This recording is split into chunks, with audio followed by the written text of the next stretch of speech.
असून मराठी भाषिक भक्त समाजास सहज समजावे म्हणून हिंदी भाषेतून मराठी भाषेत रूपांतरित करण्यात आलेला आहे.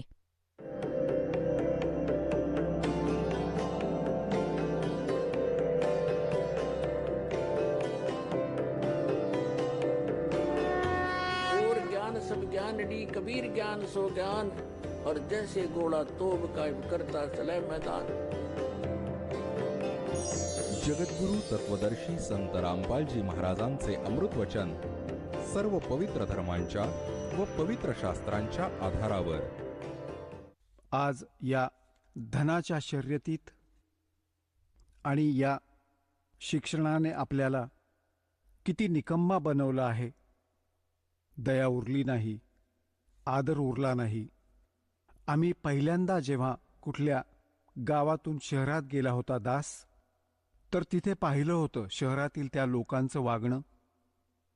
मला आश्चर्य वाटायचं की ना हे म्हणतायत की पाणी प्या, ना हे म्हणतात की या जरा जेवून घ्या, किंवा हे असंही म्हणत नाहीत की या जरा बसा. हा कसा व्यवहार आहे या लोकांचा. ही थोडीशी वीज आधी शहरांमध्ये पडली होती. काही रिस्पेक्ट उरला नाही. स्वार्थ असेल तर बोलायचं, नाही तर नाही. आता ही जवळजवळ सगळीकडेच पसरली आहे. तर त्यावेळी हा दास पाहत असायचा, कुणीही व्यक्ती अनोळखी येत असायचा, म्हणायचा की रात्री इथेच मुक्काम करावा लागेल मला. त्याचा विशेष सत्कार, आदर, वेगळी त्याची व्यवस्था खूप प्रेमानं केली जायची. आणि भोजन तर सर्वप्रथम विचारायचे. तर त्याच दृष्टिकोनाने त्यांनी म्हटलं की नाहीतर दूध प्यावंच लागेल. पूर्वी गायी खूप राखायचे गावात, शहरात म्हणजे शेतात. खूप साऱ्या गायी राखायचे. आणि खूप साऱ्या गायी अशाही असायच्या, गरीब असायच्या, जेव्हा पाहिजे तेव्हा वासरू लावायचं आणि दूध काढायचं. तर परमात्मा म्हणाले की मी दूध पेईन, पण कुमारी गायीचं. पाजायचं असेल तर पाजा बाळांनो. तर ते जे मोठे गुराखी होते ते म्हणू लागले की बाबाजी, तुझी तर दूध पिण्याची इच्छा नाहीये, थट्टा करत आहात तुम्ही. कुमारी गाय कधी दूध देते? तर परमात्मा म्हणू लागले की तुमची नियत दूध पाजायची असेल तर कुमारी गाय सुद्धा दूध देईल. जे मोठे गुराखी होते त्यांना तर वाटले की ही मस्करी आहे. छोटा मुलगा होता 10 वर्षांचा गरीबदास साहेबजी. ते उभे राहिले. मुलं जशी क्रियाकलाप करतात, त्यांचं एक खूप लाडकं वासरू होतं, जिला बैलाचा संग झालेला नव्हता, म्हणजे कुमारी. तिला पकडून आणले. गळ्यात रस्सी बांधलेली होती छोटीशी, आणि तिला पकडून घेऊन आले. पहा महाराजजी, हिला वासरू तर नाहीये, दूध कसं देईल ही? तेव्हा परमात्मा म्हणाले, बाळा असं कर, आपल्याजवळ जे कुठलं भांडं असेल छोटंसं, जसं मातीचं एक पात्र होतं, 5-7 किलो लस्सी वगैरे घेऊन जायचे, ते धुवून स्वच्छ करून ठेवलेलं होतं.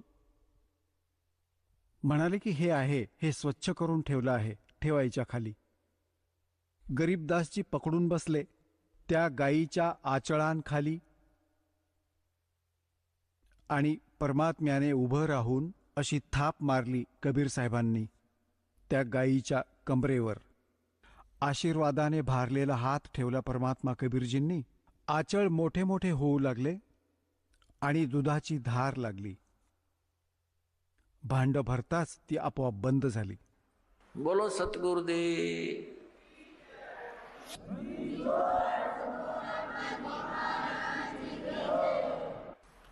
आता ते गरीबदासजी त्या भांड घेऊन गेले. ते परमात्म्यांना म्हणाले, घ्या महाराजजी, प्या, आपण तर कमालच केली. आता परमात्म्यांनी अर्ध प्यायले, काही प्यायले त्यातले, आणि उरलेलं म्हणाले की मुलांनो तुम्ही प्या, गुराख्यांनो तुम्हीही प्या. गवळ्यांनो, तर मोठे मोठे जे गवळी होते ते म्हणाले की आम्ही नाही पिणार. एकतर तुम्ही जादूटोणा करून हे असं दूध काढलं, आणि माहिती नाही की तुम्ही कोणत्या जातीचे आहात, तुमचं उष्ट आम्ही नाही पिणार. नि या जादूच्या कुमारिका गाईचं दूध प्यायलो तर पाप लागेल, आम्ही नाही पिणार. तर ते उठून निघून गेले हे असं झाल्यामुळे. की हा बाबाजी बळजबरी तर नाही करणार, प्यावंच लागेल आपल्याला. गरीबदासजी म्हणाले, आणा भगवान, आपला हा दास पिईल. पुण्यात्म्यांनो, साधों सेती मस्करी ये चोरा नाल खुशाल, मल अखाड़ा जीतेंगे ये युगन युगन के माल. तर ते युगायुगांचे मल्ल होते गरीबदासजी. युगायुगांचे पैलवान होते, रेसलर होते, प्रॅक्टिस करत आले होते. त्यांच्या हृदयात एकदम गोष्ट सामावली की आणा, तुमचा हा दास पिईल. तर पुण्यात्म्यांनो, या ज्ञानाला, या मार्गाला तोच ग्रहण करत आहे जो युगायुगांचा मल्ल पैलवान आहे, खूप दिवसांपासून यात समरस आहे. तर आदरणीय गरीबदास साहेबजी म्हणाले, प्या. आणि म्हणाले की महाराजजी, दूध तर आम्ही रोजच पितो, पण या दुधाची चव आजपर्यंत पाहिली नाही मी. तेव्हा परमेश्वर कबीरदासजी म्हणाले की बेटा, हे सतलोकातून, माझ्या लोकातून आलं आहे. तिथे दुधाच्या नद्या आहेत, सरोवर भरली आहेत, ती खराब नाही होत. मोठे मोठे समुद्र भरलेले आहेत. आता पुण्यात्म्यांनो, या गोष्टींचा आज हा विश्वास पटवणं आज विज्ञानाने असं नास्तिक केलं आहे भोळ्या जीवांना,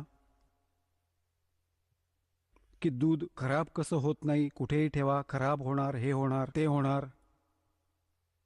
आता जसं गंगेचं पाणी जे आहे, गंगा नदीचं, ते कुठेही ठेवा, ते कधीच खराब होत नाही. किंवा कुठल्या समुद्राचं ठेवा किंवा विहिरीचं कोणतंही पाणी ठेवा, भले डिस्टिल करून ठेवा, तेही खराब होतं. तर हे एक सॅम्पल आहे सतलोकातील मटेरियलचं, पदार्थाचं, की तिथे असे पदार्थ आहेत.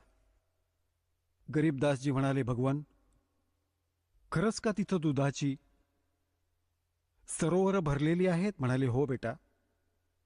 तर मग तिथं गायही ठेवण्याची आवश्यकता नसेल? म्हणाले, नाही, बिलकुल नाही. आता हे गुराखी त्यांच्या पशूंमुळे खूप दुःखी असतात. तो दुःखी असतो, त्यांना फिरवून फिरवून तो विचार करतो की हा पिच्छा कसा सुटेल, असं कोणतं स्थान आहे. तर ते म्हणाले, महाराजजी, खरंच मी कसा विश्वास ठेवू आपल्या बोलण्यावरती? एकदा दाखवा मला तुमचा सतलोक, आपलं जे तुम्ही स्थान सांगत आहात, जादूमय ते समुद्र वगैरे आणि बागांचं, फळं फुलं बहरलेली असतात, लगडलेली असते सदाबहार बाग, असं सांगितलं परमात्म्याने सतलोकामध्ये. गरीबदासजी तिथं राहत होते जिथे शमीचे वृक्ष, शमीचे अनेकानेक वृक्ष होते. आंब्याचे तर तिथे पाहायलाही मिळत नसत, एखाद दोन झाडं कुठेतरी असायची. तर त्यांना मोठं आश्चर्य वाटलं. परमात्मा आले याच उद्देशानं होते इथे, की माझा कोणी साक्षीदार होईल, मला कोणी ओळखावं, माझा साक्षी होईल येणाऱ्या आगामी काळात, या कलियुगामध्येच. कारण मधली पिढी यायची होती, त्यामुळे मालकांनी सगळी भूमिका तयार केली होती, बॅकग्राऊंड तयार केली होती, की हु इज गॉड, कोण आहे परमात्मा आणि कसं त्याला ओळखता येऊ शकतं, काय लक्षणं आहेत त्याची. तर ते लीला प्रत्येक युगात करतात दाता. आणि याचंच प्रमाण वेद देतात, की तो अशी लीला करतो. सतलोकात घेऊन गेले परमात्मा त्या आदरणीय गरीबदास साहेबजींना. त्यांच्या आत्म्याला शरीर तिथेच राहिलं. वरचे सर्व लोक दाखवले, ब्रह्मा विष्णू महेशांचे लोक दाखवले, त्यांच्या स्थितीशी ओळख करवली, त्यांच्याशी बोलणं करवलं. आणि त्यांनी स्वतः स्वीकारलं की आमचा जन्म आणि मृत्यू होतो, परमात्मा कुणी वेगळा आहे, आम्हीही त्याच्याच शोधात व्यस्त आहोत. परंतु आम्हाला त्यांचे दर्शन नाही झाले. आणि तो परमात्मा प्रकाश रूप आहे. अशा प्रकारच्या त्यांनी गोष्टी सांगितल्या. मग धर्मराजाच्या दरबारात गेले, जो इथल्या ब्रह्मांडाचा न्यायाधीश, आपल्या सर्व आत्म्यांचा तो निर्णय घेतो, न्याय करतो, कर्मानुसार त्यांचे पुढचे निर्धारित करतो संस्कार. त्या लोकात जेव्हा गेले, त्याच्या जवळ पोचले, तेव्हा धर्मराजाने आपले आसन सोडले, आपली खुर्ची सोडून उभा राहिला, आसन सोडून, आणि म्हणाला, विराजमान व्हा परमात्मा. आता पुण्यात्म्यांनो, आपण पाहता की एखाद्या व्यक्तीचं असं व्यक्तिमत्व असतं की त्याला आपोआप माणूस कुठेही जाईल तिथे त्याचा सत्कार करतात, कारण त्याचे संस्कार, त्याचं पुण्य त्याच्यासोबत असतं. त्याच दृष्टीने जेव्हा परमात्मा तिथे पोचले तेव्हा स्वतः उभा राहिला तो न्यायाधीश, कारण की असा पुण्यात्माच केवळ अशी पदे प्राप्त करतात. आणि उभं राहून सत्कार केला आणि म्हणाले की विराजमान व्हा भगवन. तर तिथे बरीच बोलणी झाली परमात्म्याची आणि तो प्रियात्मा त्या धर्मराजाची. आता धर्मराजाच्या दरबारात देई कबीर तलाक, मेरे बोले चुके हंस को तू पकड़ना मत कजाक. आता तो परमक्षर ब्रह्म इथल्या न्यायाधीशावर असा रागावला जसा एखादा उच्च अधिकारी एका छोट्या अधिकाऱ्यावर त्याला उपदेश देतेवेळी सक्तीने बोलतो तसा. आणि तो औपचारिक आणि शिष्टाचाराने सरजी, यस सर, हां जी, जशी आज्ञा आपली, असा एक शिष्टाचार असतो. याच प्रकारे परमात्मा पूर्ण ब्रह्म कबीर देवजी, कबीर साहेब, काशीवाले धानक, ज्यांना विणकर म्हणतो आपण, कवी संबोधून त्यांची फाईल बंद करून ठेवली होती आपण, इतिहास बंद करून ठेवला होता. तो परमक्षर ब्रह्म आहे, तो सर्व सृष्टी रचनहार आहे, तो सर्वांचा सृजनहार आहे. तर तिथे गरीबदास साहेबजींच्या समोर स्वतःची समर्थता दाखवतात. धर्मराजाला म्हणाले की खबरदार, जर तू माझ्या कुठल्या एका हंसाला, ज्याने माझ्या संताशी माझ्याद्वारे माझा रिप्रेझेंटेटिव्ह माझ्याकडून पाठवलेल्या संताचा उपदेश प्राप्त प्राण्याचा तू हिशोब देखील नाही करायचा, त्याचा लेखाजोखाही नाही करायचास तू, खबरदार जर त्याला पकडून आणलंस तर. धर्मराज हात जोडून म्हणतो, करबद्ध होऊन म्हणतो की हे परमात्मा, आपल्या हंसाला, आपला जो अनुयायी असेल त्याला मी कधीच नाही पकडणार, त्याला कोणताच दंड नाही देणार. धर्मराय दरबार में देई कबीर तलाक, मेरे भूले चुके हंस को तू पकड़िए मत कजाक. बोले पुरुष कबीर से धर्मराज कर जोड़, और तुमरे हंस को पकड़ो नहीं, मन 2 लाख करोड़. आपला जो हंस असेल मी कधीही त्याला नाही पकडणार, ना त्याला कधी दंडित करणार. आणि मग तो म्हणाला की परमात्मा, जोपर्यंत आपल्या शरणामध्ये हा जीव येत नाही तोपर्यंत याचे पूर्वजन्मीचे संचित पापकर्म माझ्याकडे विद्यमान असतात. हे प्रभू, आणि माझ्या कागदांमध्ये ते नमूद केलेले आहेत. आणि इथला नियम आहे की जसे कोणी कर्म करेल तसे भोगावे लागतात. तर परमात्मा, त्याला तर मला दंड द्यावा लागेल, माझा नाईलाज आहे. तेव्हा परमात्मा कबीरदेवजी म्हणाले होते, कबीर साहेब, ये कर्म भरम ब्रह्मांड के मैं पल में कर हूं नेस, और दिन हमारी 2 ही दी, सो करो हमारे बेस. हाय हाय.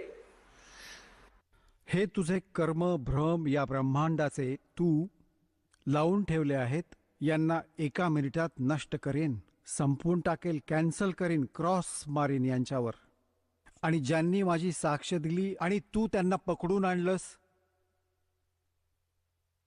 तुझे अनुयायी त्याला इथे घेऊन आले, तर तो म्हणाला की मी तर असा कबीर साहेबांचा बालक आहे, तू मला नाही पकडू शकत, तू चूक करत आहेस. त्यांना करा माझ्यासमोर उपस्थित, त्यांना मग माझ्याकडे घेऊन या, माझ्या लेकरांना, तू त्यांना दंड नको देऊस. असं बोलणं ऐकून गरीबदासजी गदगद झाले की हे समर्थ बाबाजी तर खूप खूप बरेच तगडे आहेत, आणि इथला हा न्यायाधीश आणि हा खूप देवतांसारखा हात जोडून उभा आहे यांच्यासमोर. तर मग पुढे आपल्या लोकात घेऊन गेले परमात्मा. त्याच्या आधी काळाची ती स्थिती, ते स्थान दाखवले जिथे हे ब्रह्मलोकात वेगळी जागा शोधून गुप्तपणे राहतात. तो आपल्या मायेपासून लपून राहतो, तिथे साकार आहे. हा ज्योत निरंजन साकार आहे, नर आकार आहे. याचे उंच डोके आहे आणि लांब दात आहेत. शरीर याचा चेहरा बेढब असा आहे. आणि मग परमात्म्याने त्याचं दुसरं स्थान दाखवलं या 21व्या ब्रह्मांडात, जिथे हा तप्त शिलेवर भाजून 1,00,000 प्राण्यांचा आहार करतो, सूक्ष्म शरीरातून घाण काढून खातो आणि जीव मरत नाहीत. ते कर्मानुसार आपले अन्य शरीर प्राप्त करतात. मग त्याने परब्रह्मच्या म्हणजे अक्षर पुरुषाच्या लोकात प्रवेश केला. ते 11वं द्वार आहे, जे या काळाच्या लोकातून आणि क्षरपुरुषाच्या लोकातून अक्षरपुरुषाच्या लोकात जो प्रवेश करायचा असतो ज्या दाराने, ते 11वे द्वार आहे. आणि 12वं द्वार आहे या 7 शंख, या अक्षरपुरुषाच्या 7 शंख ब्रह्मांडांना पार करून, जिथे मग सतलोकात प्रवेश करायचा असतो. ते 12वं द्वार आहे. आत्तापर्यंत हे 10वं द्वार घोष लावला होता. हे 10वं द्वारही काळाच्याच या जाळ्यात आहे. आणि 11वं जे द्वार आहे ते तर कुणाला माहितीच नाही. बाकीचे जे कबीरपंथी आहेत, ते कबीर साहेबांची वाणी वाचून त्याच्या विरुद्ध अर्थ लावून ते म्हणतात की 11वी खिडकी फक्त अंतिम खिडकी, 11वी खिडकी, 11वी खिडकी. त्यांना हे नाही माहीत की अर्धवट ज्ञान असलेला वैद्य खतरा असतो. आणि मग दावा करतात हे लोक की माझ्यापेक्षा श्रेष्ठ, माझ्यापेक्षा गहन ज्ञान कुणालाच नाही, कारण की मला 11वी खिडकी मिळाली. आणि ती कुठे आहे सांगतात? 11वं द्वार म्हणतात सुरतीमध्ये आहे. सुरतीमध्ये. अरे भल्या माणसा, सुरती तर त्या दारातून पार होऊन जाईल. अरे सुरतीमध्ये दार असेल तर जाशील कुठे? खड्ड्यात? ही अशा प्रकारची बडबड. काही ज्ञान तर नाही यांना, बुडवलंय सगळं. कबीरपंथी असून कबीर साहेबांच्या मार्गाशी हे परिचित नाही आहेत. आणि हे लोक वाळवी आहेत परमात्म्याच्या मार्गातील, कारण यांनी दिलेला भक्तिविधी चुकीचा. हे तर नास्तिक करण्याच्या तयारीत आहेत जनतेला. कारण की जोपर्यंत परमात्म्याची यथार्थ भक्तिविधी नाही मिळणार, परमात्म्याकडून मिळणारे ते लाभ प्राप्त नाही होऊ शकत. आणि काही दिवसांनंतर आपोआप नास्तिक होतो प्राणी. सर्व साधना, सर्व चुकीच्या साधना करून थकून जातो, सोडून देतो तो मार्ग 11व्या द्वारापर्यंत. कारण ते 11वं द्वार कुणालाच माहीत नाहीये, जे दास सांगणार आहे. हे तर या ब्रह्मांडाच्या आतच हे सर्व काही सांगतात, शरीरामध्येच आहे सांगतात. आणि काही एक चतुर प्राणी आहेत कबीरपंथी नकली. ते म्हणतात शरीराच्या बाहेर 1.25 हात वर 11वं द्वार आहे. काय तुझ्या डोक्यात आहे का ते? शरीरापासून 1.25 हात वर काय ते आकाश आहे का जमिनीवर आहे? काय आहे काही पत्ता? शरीराची द्वारे आहेत ते तर मान्य आहे, 10 आहेत, नाहीतर 12, मग 16 तरी सांगते, तरी मान्य करू की बाबा याच्या आत तरी असतील. सांगतात की शरीराच्या वर 1.25 हात आहे, म्हणजे आम्ही काय भंपक आहोत? अक्कलशून्य गोष्टी या लोकांच्या. तर हे हळूहळू कंडम होतील. या तत्वज्ञानाचा सूर्योदय होताच परमात्म्याचा ज्ञानोदय होतोय आता. हे सगळे नकली संतपंथ हे आपोआपच यांचे हे चमचमणारे दिवे डिझेलवाले सगळे संपून जातील, निष्क्रिय होतील. आता ते 12वं द्वार आहे, जे 7 शंख ब्रह्मांड पार करून सतलोकात प्रवेश करेल. कबीर परमेश्वरजींनी म्हटलं आहे कि द्वादश दर ऊपर बसे मोरा बालम. म्हणजे स्वतःचा महिमा स्वतःच सांगत आहेत परमात्मा. म्हणतायत की आपला जो मालक आहे आपल्या सर्वांचा, तो 12व्या द्वाराच्या वर आहे, तिथे राहतो. आणि आदरणीय गरीबदास साहेबजींनीही जेव्हा परमात्म्याबरोबर जाऊन स्वतःच्या डोळ्यांनी पाहिली सारी द्वारे, म्हणाले असंग जन्म तन मरत्या होगे, जीवित क्यों ना मरे रे. और द्वादश दर मद मैल मठ बोरे, बहुर ना देथ रे रे. त्या 12व्या द्वाराला पार करून तिथे आहे ते 12वे द्वार, तिथे आहे तो मठ, ते स्थान जिथे गेल्यानंतर परत फिरून प्राणी या संसारात येत नाही. तो परमशांतीला प्राप्त होतो.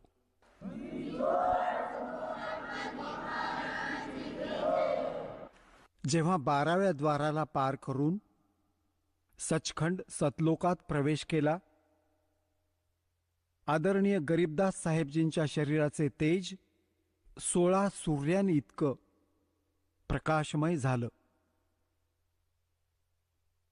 आणि काय पाहिलं की त्या जिंदा महात्म्याच्या रूपात परमात्मा जात होते.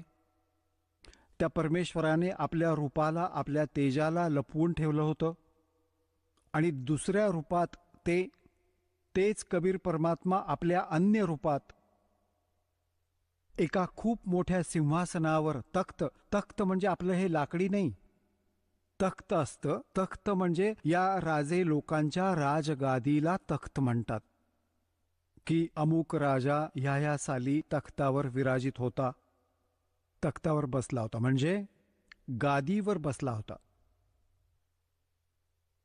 नियंत्रकाच्या स्थानावर समजा तख्त. तर तिथे परमात्मा विराजमान, दुसऱ्या रूपात सिंहासनावर, खूप सुंदर सिंहासन. आणि जिंदा महात्म्याच्या रूपात कबीर परमेश्वरजी खालून गेले होते. गरीबदास साहेबजी त्यांच्या सोबत होते. तिथे एक चौरी ठेवली होती. जिंदा महात्म्याच्या रूपामध्ये परमेश्वर कबीर देवजी, कबीर साहेबजी आपल्याच दुसऱ्या रूपावर चौरी ढळू लागले, जे एका सिंहासनावर विराजमान होते. जसे एक सेवक करतो, आपल्या गुरुदेवांवरती चौरी ढाळतो श्रद्धेसहित. गरीबदासजींनी विचार केला की अरे, भगवान तर हा आहे जो तख्तावर विराजमान आहे, गादीवर बसलाय. त्या परमात्म्याच्या एक रोम कुपात करोड सूर्य मिळवले, करोड चंद्रमा, एवढे तेज होते. एका रोमाचं, एक रोमकूप म्हणा किंवा एक केस म्हणा, रोमकूप समजा. रोमकूपचा अर्थ आहे रोमाचं छिद्र, केसाचं छिद्र. आता गरीबदासजी विचार करू लागले की हा भगवान बाबाजी इथला नोकर आहे की काय, जे जिंदा महात्म्याच्या रूपात भगवान गेले होते खालून वर. त्याच वेळी ते तेजोमय शरीर उभं राहिलं. तेजोमय शरीरवाले प्रभू उभे राहिले आणि जिंदा महात्म्याचे रूप त्यांच्यावर विराजमान झाले. अनंत ब्रह्मांडाच्या नियंत्रकाच्या त्या सिंहासनावर. आणि ते तेजोमय शरीर चौरी ढाळू लागले बाबाजीच्या रूपावर, नोकराप्रमाणे, सेवकाप्रमाणे. आता गरीबदासजी कधी इकडे बघत आहेत बालक, कधी तिकडे बघत आहेत. विचार करतायत की काय कारण आहे की या बाबाजींवरती आणि हे भगवान चौरी ढाळतायत. एवढ्यात काय पाहिलं की ते तेजोमय शरीर त्या जिंदावाल्या शरीरात सामावलं. एकटं जिंदावालं शरीर अनंत कोटी ब्रह्मांडाच्या स्वामीच्या त्या सिंहासनावर विराजमान झाले. चौरी आपोआप ढाळली जात होती. आपोआप डोक्यावर असं होत आहे. गरीबदासजी बुचकळ्यात पडले आणि म्हणाले की हे भगवान, खरोखर तुम्हीच परमात्मा आहात? म्हणाले, हो बेटा, मीच परमात्मा आहे. सोचल चित्र मैं करूं अपने जन के काज. तर गरीबदासजींनी तिथं पाहिलं ते सर्व देखावे, तो समुद्र आणि भरलेले ते दूध आणि दह्याचे माठ, सरोवर पाहिले, फळदार वृक्ष पाहिले आणि तिथलं वातावरण पाहिलं. म्हणाले, भगवान, आता मला इथेच ठेवा तुमच्या बालकाला. तिथले ते सर्व भक्त जे आत्मा हंस तिथे राहतात त्यांना भेटले. कबीर साहेबांनी मग त्यांना सृष्टीरचना सांगितली. ते अन्य जे तिथे राहतात पुण्यात्मा, त्यांनी सांगितलं की असं असं जे इथून निघून गेले त्यांनी ही चूक केली होती आणि त्याची शिक्षा बघा कुठे भोगायला लागत आहे. परमात्मा जातात, कोणी ऐकत नाही, त्या काळाच्याच फेऱ्यात अडकून पडले आहेत. त्याच्या खोट्या सुखात सर्व तिथेच व्यस्त आहेत. जन्म आणि मृत्यू आणि 84 लाख प्रकारच्या प्राण्यांच्या शरीरात ते कष्ट उपसत आहेत. तर गरीबदास आणि आता हे आहे ते स्थान जिथे कधी जन्म मृत्यू नाही होत, कधी वृद्धावस्था नाही येत आणि काहीही काम नाही करावं लागत. इतका आनंद असतो, सर्व आहार उपलब्ध आहे. गरीबदासजी म्हणाले, भगवान मला इथेच ठेवा, परत पाठवू नका भगवान. तो तर खूप वाईट लोक आहे भगवान. तिथे हाहाकार माजला आहे. तेव्हा गरीब परमात्मा त्याला म्हणाले की बाळा, तू इथून जेव्हा गेलास, तू खूप भक्तियुक्त होतास. आता तू भक्तिरहित झालास. मी एक असा मंत्र देईन ज्याला ज्याला सतनाम म्हणतात. 2 अक्षरी आहे, ज्यात एक ओम मंत्र आहे, एक तत्वगुप्त आहे. श्रीमद भगवद्गीता अध्याय नंबर 17 श्लोक 23 मध्ये हा मंत्र सांकेतिक अर्धसांकेतिक लिहिला आहे. ओम तर सार्वजनिक आहे, स्पष्ट आहे. तत् आणि सत हे 2 मंत्र गुप्त आहेत. हे केवळ कबीर परमात्मा यांनी आपल्या प्रिय आत्म्यांना दिले होते, ज्यांना मोक्ष मिळाला. मग त्यांना सक्त ताकीद दिली होती की आता या सतनामाला उघड करू नका, नाहीतर येणाऱ्या आगामी काळात या काळाचे दूत डाव खेळतील आणि माझी मुलं भिन्नता ओळखू शकणार नाहीत. कारण की हा मंत्र देणारा पृथ्वीवर एकच असू शकतो, दुसरा नाही असू शकत. एकतर परमात्मा आले होते, त्यावेळी ते एकटेच होते. ना कुठलं असं साधन होतं, ना कुठला मीडिया, ना कुठला कन्व्हेन्स होता. आणि तरीही परमात्म्याने 64 लाख शिष्यांना स्वतःच नाम दिलं, दीक्षा दिली होती. इतरांना नव्हती दिली. भले हा मंत्र नव्हता दिला, हे 5 मंत्र जे आपल्याला 7 मंत्र तयार करून दिले जातात, तर त्यात केवळ हे 5च मंत्र द्यायचे दाता, कारण त्यांना माहिती होतं की हे आत्ता मला ओळखू शकणार नाहीत. आणि जरी यांनी कुणाला हा मंत्र दान केला तरी तो उघड होऊन जाईल, गोष्ट बिघडून जाईल. या दृष्टिकोनातून त्या गरीबदास साहेबजींना म्हणाले की तुम्ही या नामाचा जप करा, कारण की आपण पक्के भक्त आहात. आपल्यामध्ये श्रद्धा पूर्ण असेल. आपण हे स्थान पाहिलंय आणि ते स्थान पाहिल्यानंतर आपल्याला हे स्वप्नातही आवडणं शक्यच नाही.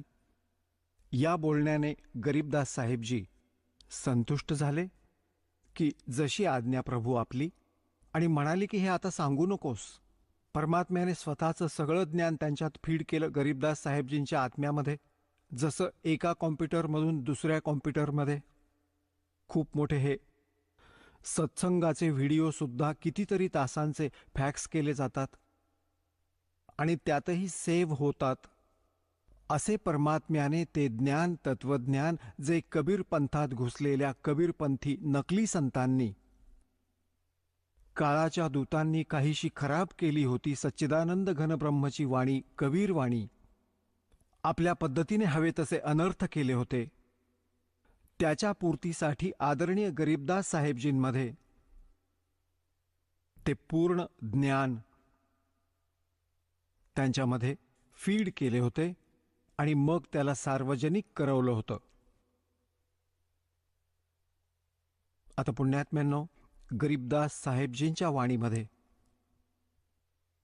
परमात्म्याने असं मिश्रण करून टाकलं की ना तर गरीबदासांच्या पंथातील समजू शकले त्यांना, आणि त्या मिश्रणाशिवाय ती वाणी सुरक्षितही राहू शकत नव्हती. कुठे कुठे तर गरीबदासजींनी राम आणि कृष्णाचा महिमा ऐकवला, आणि हे भोळे आत्मे राम आणि कृष्णावरती आरूढ आहेत, त्याच आधारे या वाणीला सुरक्षित ठेवलं. जर त्यात कुणीन टाकलं असतं तर कुणीच ग्रहण नसतं केलं. तर ज्या कारणाने गरीबदासजींच्या पंथाच्या अनुयायांनी गरीबदास साहेबजींना विष्णूजींचा अवतार मानले, त्या ज्ञानाला न समजता त्यांच्या वाणीशी अपरिचित जेवढेही गरीबदासजींचे जे ते संत झाले आहेत किंवा त्यांचे पंथी आहेत, अनुयायी आहेत, गरीबदासी म्हणवतात. एक माझ्या पूज्य गुरुदेवजींना सोडून त्या संपूर्ण गरीबदास पंथातील कोणाकडेच हा मार्ग नाही. आणि हे परमात्म्याने एका सुनियोजित पद्धतीने इथपर्यंत पोचवलं. आमचे जे गरीबदासजींनंतर जे थेट शिष्य झाले ते शीतलदासजी होते. गाव उमराणामध्ये त्यांचा आजही आश्रम आहे छोटासा. त्यांना गरीबदासजींनी विशेष सूचना दिली होती की या मंत्राचा तू जप कर. केवळ एक सुयोग्य शिष्य ज्याला मी संकेत देईल त्याला तू सांग. तर गरीबदासजींनी स्वप्नात त्यांना संकेत दिला आणि दुसरा जो त्यांचा शिष्य अधिकारी होता त्याला सांगितलं याला दे आणि त्यालाही हेच सांग की तो कोणालाच हे सांगणार नाही. अशी चालत चालत माझ्या पूज्य गुरुजींजवळ ही केवळ या गरीबदास पंथातून एकच साखळी आली आहे हे सत्य माना. आणि त्यांनी मग या दासाला हे पाठवलं, हे ज्ञान दिलं. माझ्या पूज्य गुरुदेवजींचे बरेचसे शिष्य होते. काही साधूही बनले होते, लाल रंगाचे कपडे घालून राहत होते. त्यांनाही आदेश नाही दिला नाम देण्याचा, केवळ या दासाला. दास तर एक सर्व्हिस करत होता. इथेच होतो मी या हरियाणामध्ये, या इरिगेशन डिपार्टमेंटमध्ये.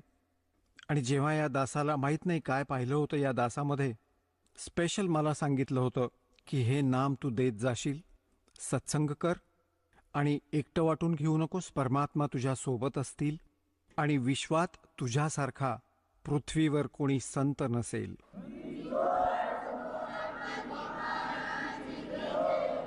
त्यावेळी माझ्या पूज्य गुरुदेवजींचं वय जवळजवळ 105 वर्षांचं होतं. आणि म्हणतात, साध वचन पलटे नहीं, चाहे पलट जावा ब्रह्मांड. तर पुण्यात्म्यांनो, असं या आपण अनमोल ज्ञानाला सुरक्षित ठेवलं होतं. तर गरीबदास साहेबजींना म्हटलं होतं, बेटा आपण जा आणि प्रचार करा माझ्या वाणीचा आणि असं याला गुप्त ठेवा आणि स्वतः जप करा या मंत्राचा, अन्य कोणाला. ते कबीर परमात्माही हेच म्हणाले होते की एक सुयोग्य शिष्य तुला संकेत देईन त्यालाच दे. तर असा संकेत होत होत हा माझ्या पूज्य गुरुदेवजींपर्यंत पोचला, मग या दासाला प्राप्त झाला. आणि सन 1997 मध्ये मार्च महिन्यात फाल्गुन शुद्ध एकादशीला परमात्म्याने या दासाला काही वेळासाठी दर्शन दिलं आणि म्हणाले की आता या सतनाम आणि सारनामाला करून टाक सार्वजनिक. वेळ आली आहे बेटा. पुण्यात्म्यांनो,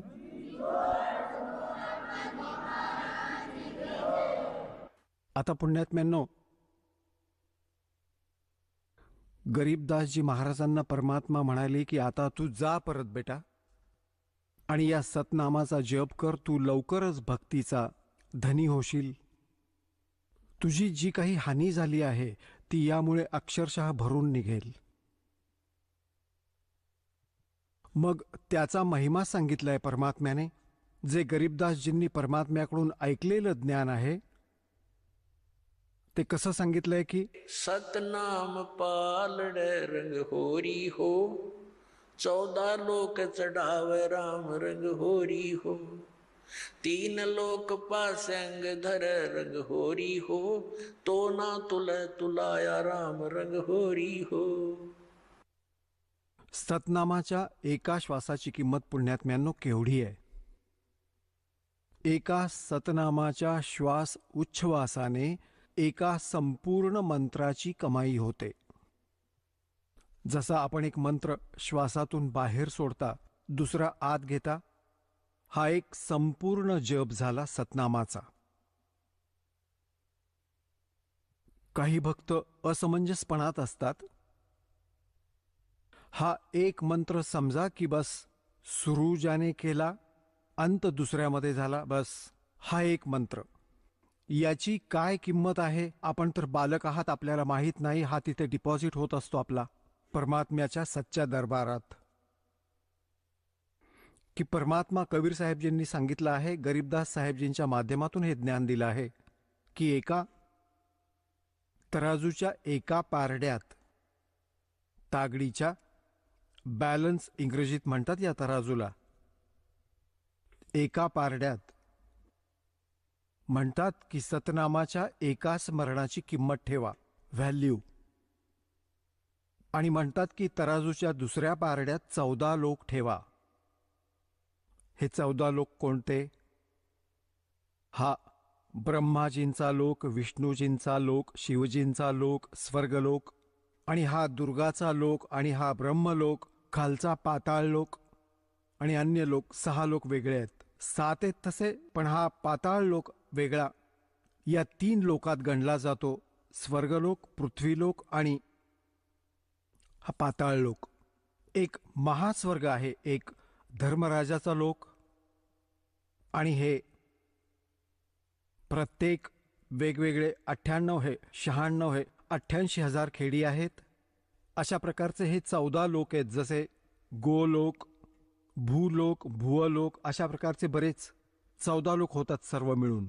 तर काय सांगितले की 14 लोक हे एका बाजूला, आणि एक श्वास सतनामाची किंमत एका पारडीमध्ये. और 3 लोक पासेंगदर है. ही पूर्ण पृथ्वी, पाताळ आणि स्वर्गलोक, ज्याला इंद्राचा लोक म्हणतात, या 3 लोकांची तर कशात गणनाच नाहीये. आता पासंग काय होता? पूर्वी तराजू असायचा, देशी पद्धतीचा, वाटतं अजूनही गावात असेल. आता तशीच लोखंडाची असेल, पूर्वी लाकडाची दांडी असायची. आता लोखंडी साखळ्या असतील, पूर्वी दोरी बांधलेली असायची पारड्याला. तर त्यात हाताने तोलत असत. एका दांड्याला एक दोरी बांधलेली असायची सेंटरला, तर दोन्ही बाजूला तराजू असायचा. तर आपल्या घरोघर हे काही कणिक घ्यायला यायचे व्यापारी लोक, गहू वगैरे तोलायचे, येऊन मोल करून घ्यायचे. तर त्यावेळी त्यांना प्रथम सांगितलं जायचं की लालाजी, पासंग तुझी तोलून दाखव तागडी. तो पाहायचा, एखादं पारडं वर खाली होत असेल तर त्या गव्हानेच 1 मूठ गहू उचलून दुसऱ्या पारड्यात घालून त्याचा समतोल साधायचा त्यात तराजूचा. त्याला पासंग म्हणायचे, की इतका पासंग आहे यात, इतकी चूक आहे यात. तर तो पासंग नीट करण्यासाठी 1 मूठ गहू तर असेच टाकायचे त्यात, ते सौद्यात नसायचे. आणि सौदा तर असा असायचा की समजा 10 क्विंटल गहू घेऊन जा, तो सौदा आहे.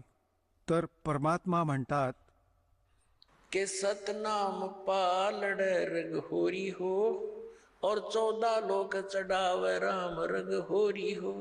ये 3 लोक पासंग धरे रग होरी हो, तो ना तुले तुलाया राम रग होरी हो.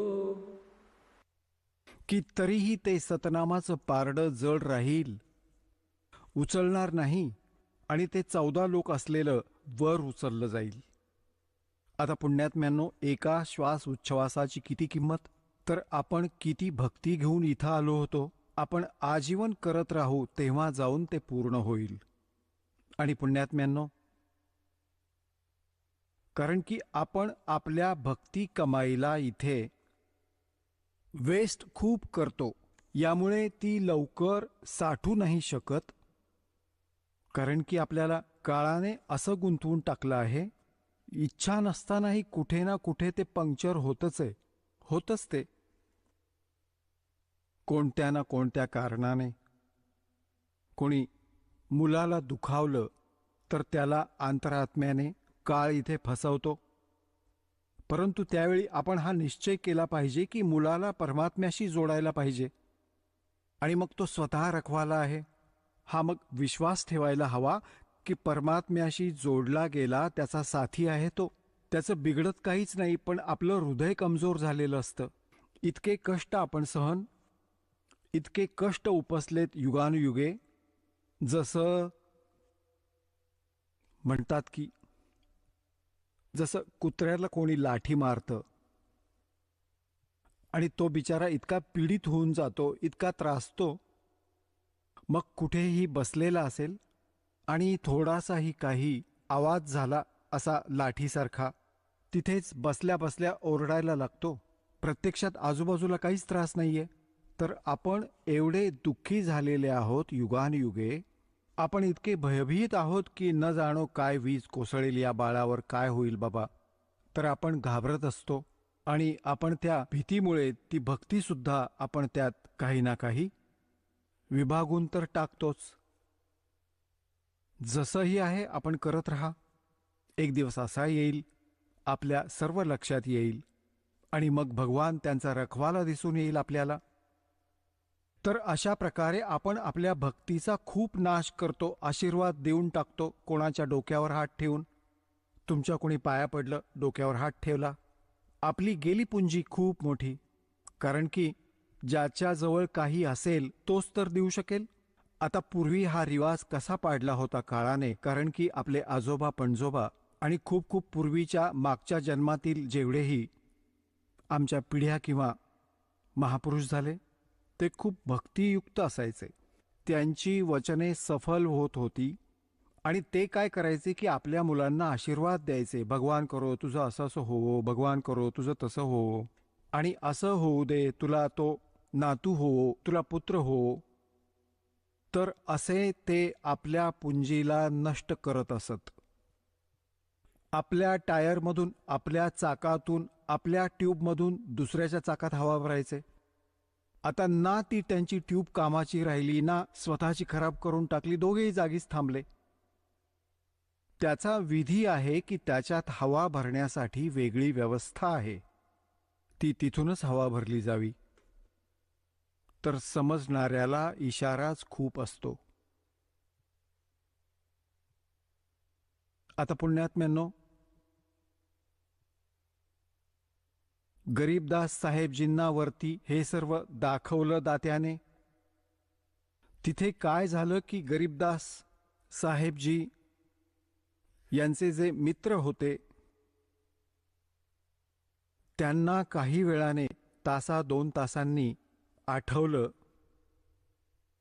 की बाबा तो गरीबू कुठे गेला. गरीबदासजींना गावात गरीबू म्हणायचे, शॉर्टकटमध्ये म्हणायचे. गावात हे अशीच हाक मारतात. गरीबला गरीबू म्हणत असत. आणि गरीबदास साहेबजी चुडाणी गावाचे भाचे होते. जन्म त्यांचा तिथे चुडाणीमध्येच झाला होता. त्यांच्या आजोबांना कुणी पुत्र नव्हता, म्हणजे गरीबदासजींचे मामा नव्हते. ज्या कारणाने आदरणीय गरीबदास साहेबजींच्या पूज्य पिताश्रींना तिथे घर जावई ठेवले होते. तर अशा प्रकारे थोडी पार्श्वभूमी आपल्याला सांगणं आवश्यक आहे. तर तिथेच त्यांचा जन्म झाला होता. तर गुराख्यांनी पाहिलं की अरे, त्या मुलीचा मुलगा कुठे आहे, तो आपल्या गायींजवळ का उभा नाहीये. बऱ्याच 2-3 तासांनी त्यांच्या लक्षात आलं. मालकांची कृपा होती. त्यातला एक आला आणि म्हणाला, बाबाजी निघून गेले असतील. त्यांनी येऊन पाहिलं, गरीबदासजींचे शरीर असे बसले आहे. लांबून आवाज दिला, गरीबू उठ रे बाबा, तुझा टाईम, तुझी पाळी आली, गायी सांभाळायची पाळी आली तुझी, उभा राहा.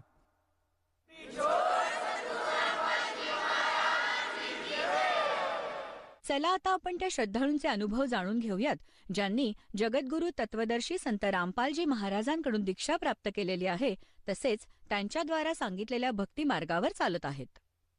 नमस्कार. नमस्कार सर. आपलं नाव? माझं नाव गणेश भाऊराव नाणे. आपण कुठून आलात? मी आळंदी, तालुका खेड, जिल्हा पुणे, महाराष्ट्र इथून आलेलो आहे. आपला व्यवसाय काय आहे? माझा व्यवसाय, मी जॉब करतो आहे पुण्यामध्ये आणि मेकॅनिकल फील्ड माझी आहे. तो मी सुपरवायझर म्हणून त्या एस्केप कंपनीमध्ये काम करतो आहे. संत रामपालजी महाराजांची गुरुदीक्षा आपण कधी घेतली? संत रामपालजी महाराजांची गुरुदीक्षा मी फेब्रुवारी 2012मध्ये घेतली. संत रामपालजी महाराजांची गुरुदीक्षा घेण्या अगोदर आपण व आपला परिवार कोणती भक्तिसाधना करत होतात? संत रामपालजी महाराजांची गुरुदीक्षा घेण्या अगोदर मी आणि माझा परिवार सगळं आपले जे वंश परंपरागत जी पूजा आहे, अर्चना आहे, ती करत होतो. जसे गणपती बसवणे आणि घरचे जे देवार आहेत ते सगळे जे पूज्य देवता आहेत, देवीचे फोटो आहेत, सगळ्यांना ते आंघोळ घालणे, त्यांना पूजणे, दिवा लावणे, हे जे आणि ते पाणी सगळं तुळशीला सोडणे, हे सगळं नित्यनेम आम्ही ते करत होतो. आणि जे आमचे कुलदैवत आहेत नागोबा, त्यांना आम्ही ते होळीच्या याच्यात कोंबडा हा वाहायचो, दान करायचो त्यांना. ते अशा प्रकारचे वंश परंपरेत आलेल्या भक्ती आम्ही ते करत होतो. सर, जसं तुम्ही सांगत आहात की आपण आपलं जे घरचे वडीलधारे मंडळी जी काय भक्तिविधी साधना आपल्याला सांगत होते त्याप्रमाणे आपण भक्तिविधी करत होतात. तर संत रामपालजी महाराजांच्या शरणात आपण कसे काय आलात? तर संत रामपालजी महाराज शरणात म्हणजे माझे लग्न झाल्यानंतर माझे जे सासरे आहेत आणि सासू आहेत हे गुरुजी संत रामपालजी महाराजांशी जोडलेले होते. तर त्यांनी मला सांगितले, तुम्ही जरा हे सत्संग ऐका, गुरुजींचं जे ज्ञान घ्या, पुस्तक वाचा. पण माझा त्यावेळेस का गुरुजीवरती म्हणजे गुरु करण्यावरती विश्वास नव्हता जास्त. मेन म्हणजे आपलं जे चाललंय ते चाललंय, पण ते वारंवार सांगायचे तुम्ही ऐका, तुम्ही बघा. तर एकदा ते आमच्या इकडे आलेत घरी आणि ते म्हणले, चल एकदा चलून बघा, तुम्ही बघा काय आहे तिथे. तर मी म्हणलं, तर हे वेळेस म्हणतायत, रिक्वेस्ट करतायत, तर चला आपण बघायला काय हरकत आहे. तर मी त्यांच्यासोबत बरवाला आश्रमला गेलो आणि तिथे गेल्यानंतर जे बघितले म्हणजे गेटपासून जे आतमध्ये जाण्याचे जे व्यवस्था आहे, जे आपलं तुमचे जे काय व्यसनं वगैरे असतील, काय असतील, त्या का कुठलीही वस्तू ते आत जाऊ देत नाही. तुमचे चपलांचा सुद्धा व्यवस्थित हे केलेला आहे. आणि तुम्हाला गुरुदीक्षा घेण्या अगोदर जे नियम आहेत ते स्पष्ट लिहिलेले आहेत आणि ते सगळ्या अगोदर सांगितलं जातं का हे नियम आहेत, हे जर तुमच्याकडनं पालन होत असेल तरच तुम्ही गुरुदीक्षा घ्यायची, नाहीतर नाही घ्यायची. तर आम्ही ते सगळे वाचलेत नियम. म्हणलं नियम वाचल्यानंतर जरा कठीण वाटलं. तर मग आम्ही गेलो आणि आतमध्ये आणि गेलो आत बघितलं तर खूप सारे लोक आपली जो आतमध्ये होते. मी तर आपल्या गावाकडे फक्त 500 लोकांचा एक जत्रा बघितली, त्यात पण 10-12 भांडणं असतात. इथं लाखो लोक दिसत आहेत आणि सगळे आपापल्या कामी आहेत. सगळे आपली परमात्माची भक्ती करतायत, त्यांची चर्चा करतायत आणि काय असं वाटतं का सगळे एकाच परिवार आहेत. म्हणजे हे कसं काय शक्य आहे? हा भंडारा चालतो तिथे, तो कंटिन्यू चालत असतो रात्रंदिवस. मग एक सत्संग ऐकलं, सत्संगमध्ये ते थोडे गुरुजींनी जे वचन सांगितले, काय ते वेदाप्रमाणे वाचून दाखवलं. म्हटलं हे सगळं तर आता मी तर काय ज्ञानी नव्हतो वेदातलं, पण हे सगळं दाखवत आहे म्हटल्यावरती काही ना काही खरं आहे याच्यात. मग हे 84 लाख योनी जे आहेत हे ऐकलेलं होतं बा, आपण 84 लाख योनीत फिरतो, सगळं कुत्रे गधे हा आपला यातून सगळं आपण जातो. तर म्हणलं हे गुरुजी पण सांगतायत का हे आहे सगळंच. म्हणजे काही गोष्टी क्लिक झाल्यात. त्यामुळे मग परत मी गेलो आणि ती दीक्षा तिथून मी घेतली. सर, जसं तुम्ही सांगत आहात की आपले जे सासरे आहेत त्यांनी आपल्याला संत रामपालजी महाराजांची जे काही ज्ञान आहे, तत्त्वज्ञान आहे, त्याच्याबद्दल आपल्याला माहिती करून दिली आणि त्यांनी आग्रह धरला की आपण सुद्धा संत रामपालजी महाराजांची नामदीक्षा घेऊन आपलं जीवन कल्याण करावा. तर आपण त्यांच्या आश्रमात गेले आणि तिथलं वातावरण बघून, संत रामपालजी महाराजांचं सत्संग बघून, त्यांची जी अमृतवाणी ऐकून आपण सुद्धा त्यांच्या शरणात आले आणि त्यांच्याकडनं आपण अनुग्रह घेतला. तर मला असं विचारायचं आहे की जेव्हा आपण संत रामपालजी महाराजांचं हे ज्ञान घेतलं, तत्त्वज्ञान घेतलं, या ज्ञानामुळे आणि त्यांच्या सद्भक्तीमुळे आपल्याला व आपल्या परिवाराला काय काय लाभ प्राप्त झालेत? संत रामपालजी महाराजांची गुरुदीक्षा घेतल्यापासून पहिला लाभ म्हणजे काय, इन्स्टंट गुरुदीक्षा घेतला त्या दिवसापासून जे व्यसन होती माझी, म्हणजे दारू पिणे, सिगारेट ओढणे, कधी कधी घ्यायचो, कंटिन्यू नाही, पण ते कायमचंच बंद झालं. तिथून सुरुवातच एंडच तो शेवटच झाला तिथून. आणि बाकीचे लाभ म्हणजे माझा एक मुलगा आहे छोटा, त्याला चेहऱ्यावर डाग यायचे सफेदवाले. तर अगोदर आम्ही डॉक्टरांना दाखवले, स्पेशलिस्टला दाखवले, म्हणलं बघूया, पण ते तेवढ्यापुरतं दुरुस्त व्हायचे, 8 दिवस परत यायची. मग मी हे ऐकलं होतं, आपल्या गुरुजींना प्रार्थना केली की आपण हे होतं. मग आम्ही गुरुजींना दंडोत प्रणाम करून प्रार्थना केली, गुरुजी याच्यामध्ये जरा माझ्या मुलाला लाभ मिळू द्या. तर फोन लावला, तिकडून आला परमात्मा दया करेंगे असा तिकडून ते दुसऱ्याशी आदेश आला. तर आम्ही त्याच डॉक्टर की दवाखाने 7-8 दिवस फक्त वापरले. त्याच्यापासून आता 2 वर्ष झाले, त्याला अजूनही कुठलाही डाग त्याच्या चेहऱ्यावर आलेला नाही आणि ते परमात्मा दयेनंच सिद्ध झालं ते. आणि दुसरा लाभ म्हणजे असा की मला पोटात दुखायचं, असं एवढी वेदना व्हायच्या की त्या सहन होत नव्हत्या. डॉक्टरला दाखवलं, डॉक्टर म्हणला ते काय किडनी स्टोन आहे का काय ते कळत नाही. तर त्यांनी सांगितले तुम्ही सोनोग्राफी करून घ्या. तर सोनोग्राफी केली असता त्याच्यामध्ये मसल हर्निया म्हणजे आतडीला काहीतरी 6 mm होल असे ते डॉक्टरांनी सांगितले होते. तर मी घाबरलो ते, म्हटलं हा काय. तर डॉक्टर म्हटले तुम्हाला ते, त्यांनी सजेस्ट केलं दुसरा दवाखाना आणि तिथं जाऊन चेक करा म्हटले ते. तर मी त्या दवाखान्यात जाऊन चेक केलं. ते स्पेशालिस्ट डॉक्टर होते. ते म्हणले हा हर्निया आहे, त्याचं ऑपरेशन तुम्हाला करावे लागेल. त्यासाठी 50,000 ते 60,000 रुपये खर्च होईल. आणि हा ऑपरेशन करताना तुम्हाला ज्यावेळेस वेदना होतील ते त्यावेळेसच केलं जाईल, असा विना वेदनेला हे करता येणार नाही. तर आम्ही सगळे ते ऐकून सगळं हे परेशान झालो, कारण आमच्याकडे जरा पैशाचा थोडा प्रॉब्लेम्स होता. म्हणलं एवढे पैसे भरायचे कुठनं. तर घरी आलो आम्ही दोघांनी दंडवत केलं गुरुजींना. गुरुजी याच्यामधून आम्हाला जरा मुक्त करा, जरा आराम द्या, आम्ही तुमच्या दर्शनाला लगेच निघतो. आणि तशा प्रकारे आम्ही लगेच 2 ते 3 दिवसामध्ये तिकीट काढून गुरुजी दर्शनाला गेलो. आणि विशेष म्हणजे दर्शनाला जाताना सुद्धा पोट दुखलेलं नाही आणि वापस येताना सुद्धा पोट दुखलेलं नाही. आणि ही शंका आता एक होती, रिपोर्ट काढलेले होते. तर हे शंका निवारण करण्यासाठी आम्ही परत एक डॉक्टरला चेक केलं. ते डॉक्टर म्हणले तुम्ही परत सोनोग्राफी करा, कारण ह्या सोनोग्राफीत दाखवत आहेत. तर आम्ही परत सोनोग्राफी केली. तर त्या सोनोग्राफीमध्ये काहीही निघालं नाही. आणि डॉक्टर म्हणले तुम्हाला काही प्रॉब्लेम नाही आणि कुठं काही दिसत नाही आहे. एवढा मोठा चमत्कार हा 7 दिवसामध्ये गुरुजींकडून झालेला आहे. सर, जसं तुम्ही सांगत आहात की आपल्याला हर्नियाचा आजार डिटेक्ट झाला होता आणि त्यासाठी आपण काही रिपोर्ट्स केले होते. तर जे काही दवाखान्यामध्ये जे काही सोनोग्राफीचे रिपोर्ट्स केले होते ते आपल्या दर्शकांना आपण दाखवू शकाल का?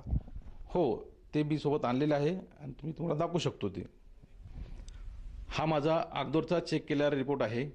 याच्यामध्ये क्लिअर दाखवले गेलेलं आहे की हा आतडीला 6 mm होल त्यात डिक्लेअर केले आहे त्यांनी.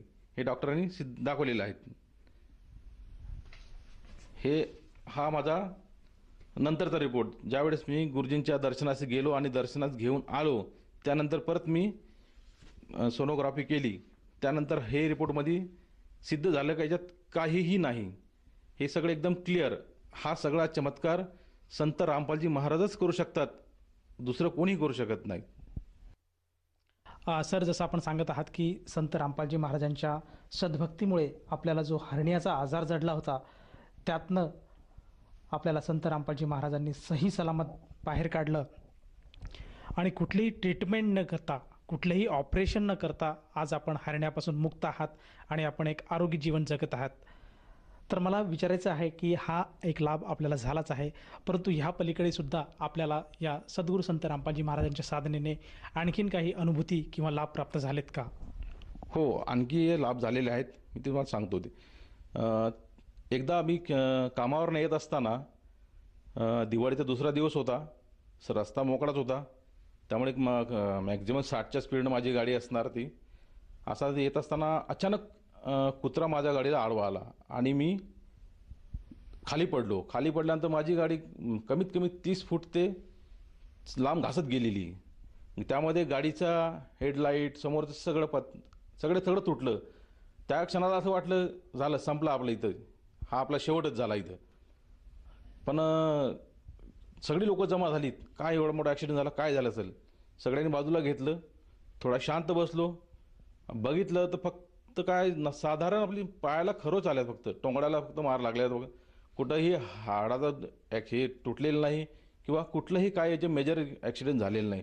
फक्त गाडी तेवढी माझी ती तुटफूट झालेली होती.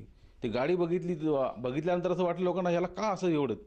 लोक सगळे विचारात पडले, तुला काय लागलं नाही. मी स्वतः गाडी चालवत घरी आलो. हा एवढा मोठा चमत्कार सुद्धा माझ्यासोबत संत रामपालजी महाराजांच्या कृपेने झालेला आहे. या व्यतिरिक्त आपल्याला आणखीन काही लाभ प्राप्त झालेत का? या व्यतिरिक्त आणखी एक मोठा लाभ म्हणजे तो आता लेटेस्ट झालेला आहे. जो आपला कोरोना हा एक महामारी आलेली होती, त्यावेळेस मला एक ताप यायचा. मग मी ताप येते म्हणून 2 ते 3 वेळा चेक केलं एक वेळा डॉक्टरकडे जाऊन.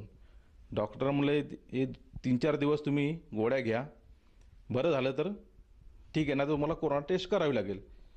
मग 2 ते 3 दिवस गोळ्या घेऊन काही आराम पडत नव्हता. परत मग मी ते कोरोना टेस्ट सेंटरमध्ये गेलो आणि तिथे जाऊन त्या डॉक्टरला म्हटलं मला डोकं दुखतंय, मला टेस्ट करायची आहे.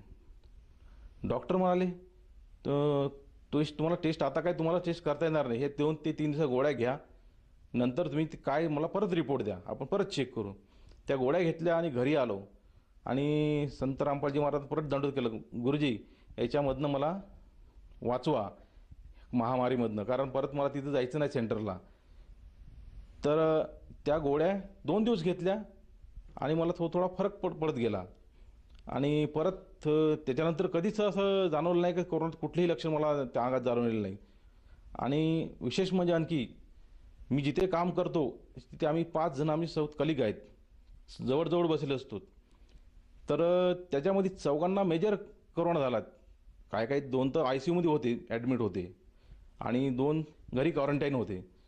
पण सगळ्यांना विचार पडला का 4 जणांना कोरोना झाला आणि मला एकट्यालाच का झाला नाही, कारण सोबतच काम करायचे. तर सगळ्यांना म्हटलं हे आमची परमात्माची कृपा आहे, हे संत रामपालजीची कृपा आहे. हा चमत्कार तेच करू शकतात, दुसरं कोणी करू शकत नाही.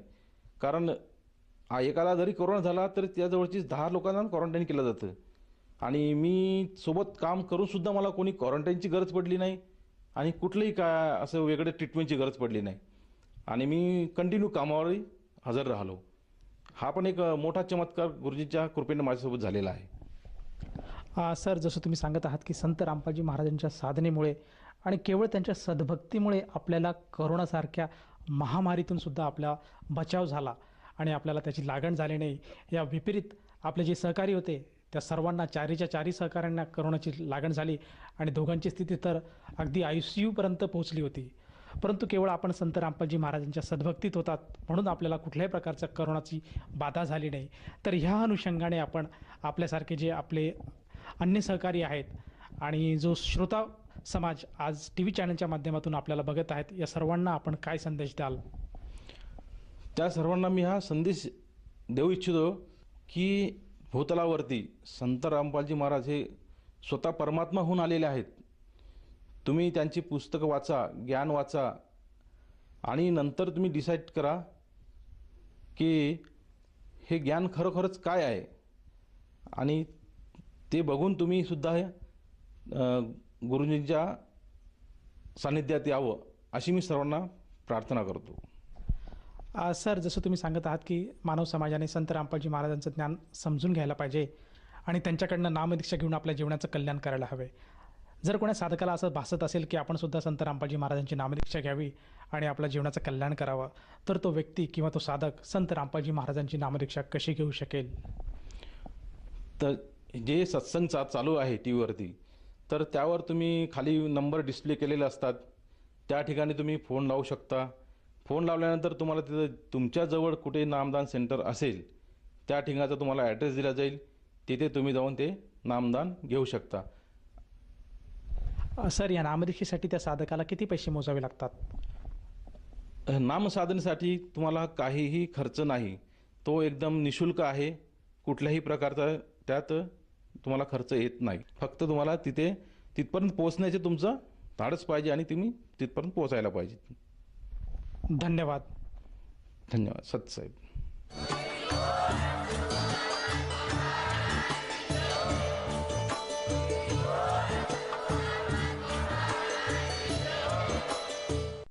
आपण ऐकत होता जगद्गुरु तत्वदर्शी संत रामपालजी महाराजांचे मंगल प्रवचन. निःशुल्क नामदीक्षा प्राप्त करण्यासाठी आणि अधिक माहितीसाठी संपर्क करा 7030303951 7030303952. आमची वेबसाईट आहे www.jagadgururampalji.org. सर्व पवित्र धर्मांच्या व पवित्र शास्त्रांवर आधारित प्रमाणित अनमोल पुस्तक ज्ञानगंगा किंवा जगण्याचा मार्ग यापैकी कोणतेही एक पुस्तक निःशुल्क मागवण्यासाठी आम्हाला आपले पूर्ण नाव, पूर्ण पत्ता, पिनकोड सहित आणि फोन नंबर लिहून 7030303951 7030303952 नंबरवर SMS करू शकता किंवा आम्हाला 703030.